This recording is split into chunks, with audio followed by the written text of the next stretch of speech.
We are joined by Congressman Don Manzullo, who wants to help stimulate the automobile industry, and he wants to give Americans a $5,000 voucher towards the purchase of a new car. Congressman Manzullo joins me now. Thank you, sir, for joining us. Good to be here. You know, you introduced a bill to give Americans $5,000 to a voucher to buy a new vehicle.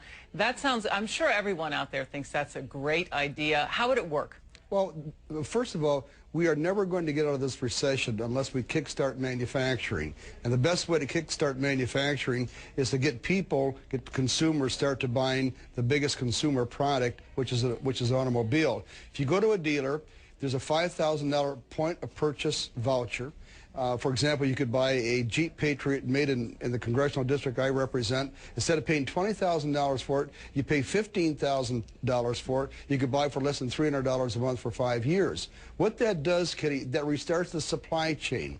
It gets people back to work again. Instead of getting unemployment compensation, they start paying taxes. It restocks the state and local government tax coffers with sales tax. This is how America can move back out of the recession into production, restarting the automobile industry. And there are enough people still working in this country, and there's enough demand for new cars that we could do this, and this is the only way that's going to work. You know, I'm sure you just heard our report that we had in advance of you that talks about how many of these parts come from other countries. What have you to say to that? Well, it's unfortunate. I'm sort of glad Ford didn't take any TARP money, otherwise they would have to explain that particular ad. However, there are enough cars that are made in this country under the Big Three label and under foreign labels that would put as many as 13 million Americans back to work again. That could restore $1 trillion of the economy. We went from selling 16 million cars to 9 million cars to 8 million cars projected this year.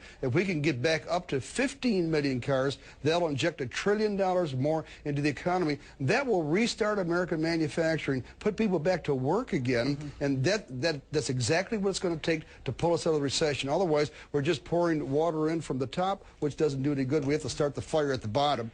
We have to ignite the purchasing process, and this is the best way to do it. You know, there's been a great debate over government's role in jump-starting the auto industry, and one very controversial move by President Obama to ask the GM CEO, Rick Wagoner, to step down. What's your opinion of that? Well, that's what happens when you have this bailout money.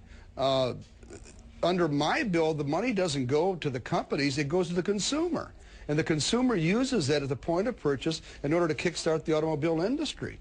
I mean, you know, in the Rayburn office building where I have my office, there are 3 time zones and 2 stories. And, you know, if the House of Representatives can't coordinate the clocks in one office building in Washington, D.C., how's Washington going to run General Motors? Yeah, no, I mean, it seems very clear to us that a certain line was crossed. You know, last week you grilled Treasury Secretary Timothy Geithner on his plans to seize businesses that could harm the economy if they failed. You called that absolutely radical. Right. Tell us a little bit more about why you think we're off the track here in terms of government participation in business. Well, he did not draw the distinction between financial companies that receive TARP funding and those that don't. He wants to have a one-size-fits-all pattern to control, for example, executive compensation, and that's what happened with the bill that passed the House yesterday that could control compensation down even to the teller. But what we saw happen just yesterday in Europe at the G20 was nothing less than even more radical, because now Secretary Geithner is proposing, with the help of the administration, a worldwide international control over all financial interests, in fact, over any corporation, to the extent of even controlling the compensation of the employees. That's not only radical, Kitty, that's frightening. Yeah, it certainly is. You know, just one quick question, and I put you on the spot a little bit with it, but don't you think that people inside the Beltway should drive Big Three cars? And we don't see that, do we? I have 3 Dodge Caravans, and I just gave our Buick to our son in law school. And the Mercury is something that I use in Rockford, Illinois, when I'm doing congressional business there. Well, all my cars are made in America. Hopefully everyone will follow your example. Thank you very much for joining us.